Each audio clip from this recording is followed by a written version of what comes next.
বিপ্লব, বিপ্লব, রাজু, রাজু, আমার চাকরিটা চলে গেছে।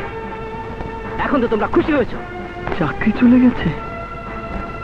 তোর মুখের একটা সত্য কথা আমাদের বেঁচে থাকার একমাত্র ভরসাটুকু কেড়ে নিল। এতদিন তোরা আমার কাছে ভাত চেয়েছিস, কাপড় চেয়েছিস, আজ থেকে আমি কার কাছে চাইবো? কে সংসার চালাবে বলতে পারিস? না ভাইয়া, তোমাকে কারো কাছে কিছু চাইতে হবে না। শুধু একটা কাজ করো, আমাকে গুন্ডা রংবাজ বানানোর জন্য আমার হাতে একটা অস্ত্র তুলে দাও। আমি সেই অস্ত্র দিয়ে হাইজ্যাক করব, সন্ত্রাস করব।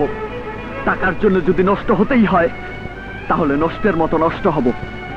তোমার কাছে টাকাই যখন সবকিছু, তখন আমি অপরাধীর পথ ধরে এত এত বেশি টাকা এনে দিতে চাই যে টাকা তোমার মালিক আবার একটা মিথ্যে সাক্ষী দেওয়ার জন্য তোমাকে দিত না। বিপ্লব, তুই চুপ কর।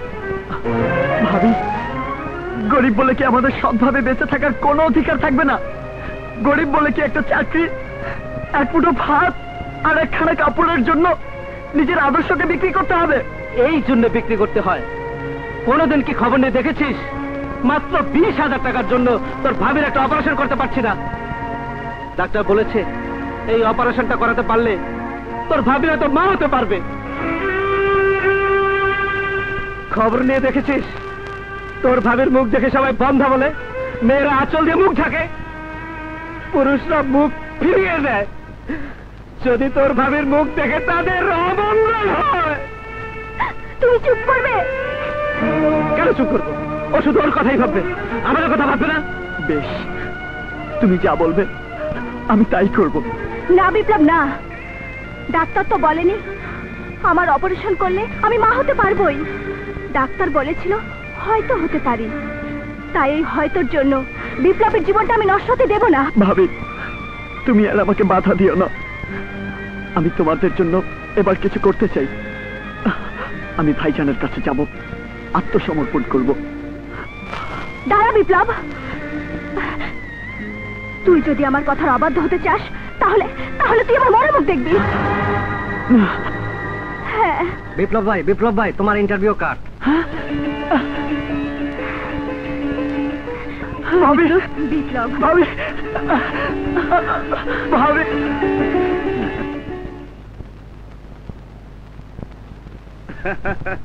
আরে কোনো চিন্তা করবেন না, টাকা যখন নিয়েছি তখন চাকরি ওদের হবেই। ইন্টারভিউ তো লোক দেখানো নাটক, এই লোক দেখানো নাটক না করলে মাঝে মাঝে প্রবলেম হয়ে যায়। বসো। আচ্ছা রাখি। দারুণ রেজাল্ট, অল আর ফার্স্ট ডিভিশন, ফার্স্ট ক্লাস।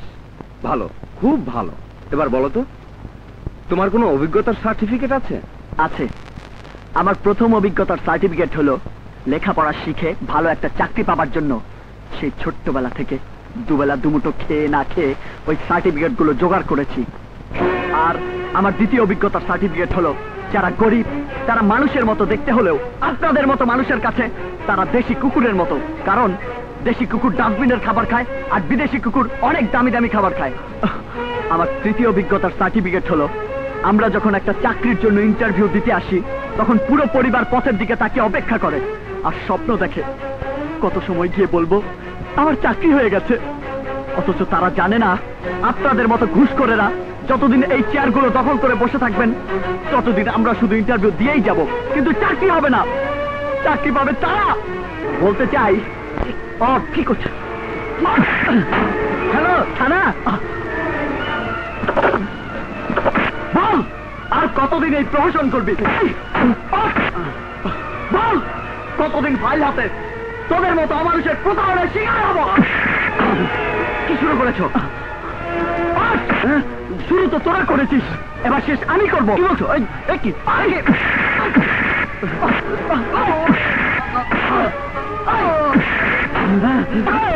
ঘুষখোরের বাচ্চা, বাচ্চা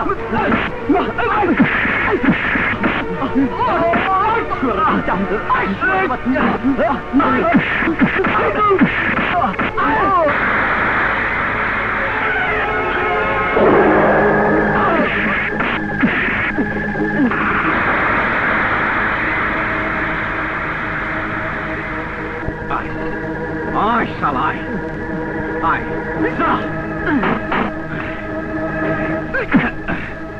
শালা, সেদিন আদালতের সামনে ভাইদের সাথে অনেক বড় বড় কথা বলেছিলি, অনেক বেশি রংবাজি করেছিলি। আজ তোকে আমি চান্দাবাজির কাছে ঢুকিয়ে দেবো। শোন শালা ঘুষখোরদের পাঁচাটা কুত্তা, মারলে আমাকে একবারে মেরে ফেল, কারণ আমি বেঁচে থাকলে তুই বাঁচতে পারবি না। কি বললি? কি বললি? কি বললি? তোরা আমি ফাঁসিতে ঝোলাবো না, এটা কম হয়ে যায়। আমি পাকিস্তানের আমল থেকে চাকরি করি, তোরে আমি। বাহ স্যার বাহ, এ না হলো আইনের সেবক। বন্ধ করো। বিজয়, কি বলতে চাও তুমি? বলতে চাই আপনার সম্পর্কে যতটুকু জেনেছি তাতে এই কথাটাই বলতে পারি, স্বাধীনতা যুদ্ধের সময় মানুষ যখন যুদ্ধ করেছে তখন আপনি দালালি করে পুলিশের চাকরি নিয়েছিলেন, মুক্তিযোদ্ধাদের হত্যা করেছিলেন। তাই আপনার মতো কিছু অফিসার এখনো যতদিন আইনের চেয়ার দখল করে থাকবেন ততদিন আইনকে বিক্রি করে নিজেদের আখে জোগাবেন। আর দোষ হবে সরকারের, জনগণ ঘৃণা করে সমস্ত পুলিশ প্রশাসনকে। এখনো সময় আছে, অন্যায় করে ছেড়ে দিন স্যার, নইলে আমরা আপনাদের ক্ষমা করব না। যে পোশাকের বাহাদুরি করছেন সে পোশাক সাধারণ মানুষ করে নেবে। বিজয়, আমি তোমার নামে নোট দেবো। নোট দেবার জন্য নিশ্চয়ই মিথ্যে কথা লিখবেন, তার চেয়ে সত্য কথা লেখার ব্যবস্থা করছি। লিখুন, অপরাধীর সঙ্গে হাত মেলানোর জন্য আমি আপনাকে ঘুষি মেরেছি।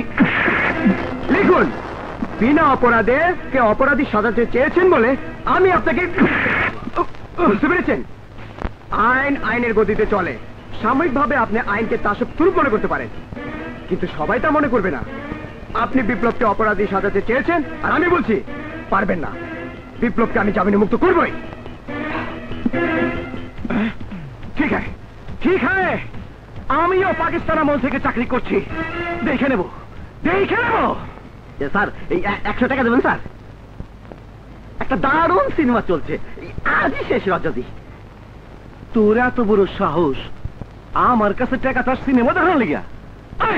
মানলেন স্যার, এই 200 টাকা দিতে হবে কিন্তু স্যার। কি? আর একটা ভুল করলেন স্যার, এবার কিন্তু 300 টাকা দিতে হবে, নইলে বিজয় স্যার যে আপনারা খুশি মারছে এই কথাটা আমি সবাইকে এক এক করে বলে দেবো স্যার। তাড়াতাড়ি মার খাবেন স্যার, শো দেখুন তাড়াতাড়ি স্যার, সাথে ছুটিও দিতে হবে। বহুত খাইছেন আমারে পেছে ভালাইয়া তুই আমার কাছ থেকে ঘুষ খেলি। কিছু করার নেই স্যার, পাকিস্তান আমল থেকে আমি চাকরি করি, জানি স্যার। তোর আমি দেখে নেবো, তোর আমি দেখে নেবো। কোন বিপ্লব? ওই যে আদালতের সামনে বড় বড় কথা বলছিল, ছোট ভাইয়ের বিরুদ্ধে সাক্ষী দিছিল। ও ধরছি আইজ এক অফিসে ইন্টারভিউতে যাইয়া মাস্তানি করছিল। আমি ওরে চান্দাবাদের কেসে ঢুকাই দেবো। দে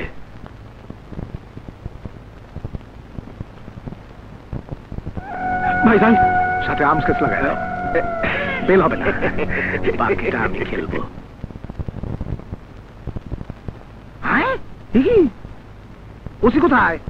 ওসি, ওসি, আরে ভাইজান তুমি পাইছো কি? হ্যাঁ, এমন একটা সৎ চরিত্রবান বাঘের মতো তেজি যুবকরে হাজতের মধ্যে আটকে রাখছো? হ্যাঁ, আপনি জানেন না সন্ত্রাসী রীতিমতো পিস্তল সহ গ্রেফতার করছি। পিস্তল? হ্যাঁ, পিস্তল সহ গ্রেফতার, তাহলে তো কঠিন কেস, কম করে 10 বছরের জেল। মিথ্যে কথা, সব মিথ্যে কথা। বিশ্বাস করুন স্যার, স্যার আমি সন্ত্রাসী নই, বিশ্বাস করুন, একটা চাকরির জন্য, শুধু একটা চাকরির জন্য। ও নো, খুব তো বড় বড় কথা কইছিলে, অহন কি হইব? 10 বছরের জেল, কিন্তু কোনো বেতন নাই। অহনো সময় আছে, আমার দুলাবের কথা মতো কাজ করলে তোমার এই হাজত থেকে আমি জামিন করাই নেব। বিপ্লবের জামিন আদালত থেকে আমার মা নিয়ে এসেছে।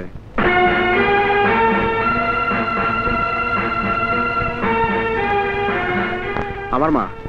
আসুন উকিল সাহেব। চলো, হ্যাঁ ইজ দ্য বেল অর্ডার, জামিন নাও। এবার তো নিশ্চয়ই ছেড়ে দিবেন স্যার।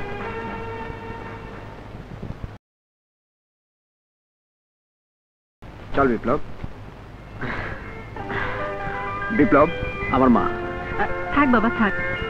মা, আপনার এই উপকারের কথা আমি জীবনেও ভুলবো না। বিজয় বলল তুমি ওর বন্ধু, ছেলের বন্ধু তো ছেলের মতোই, তাই আমি তোমার জন্য কোনো উপকার করিনি।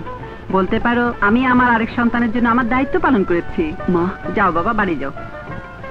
আয় বিপ্লব, যাও। আসি মা, এসো জ্যোতি। চলো। ভাবি, ভাবি।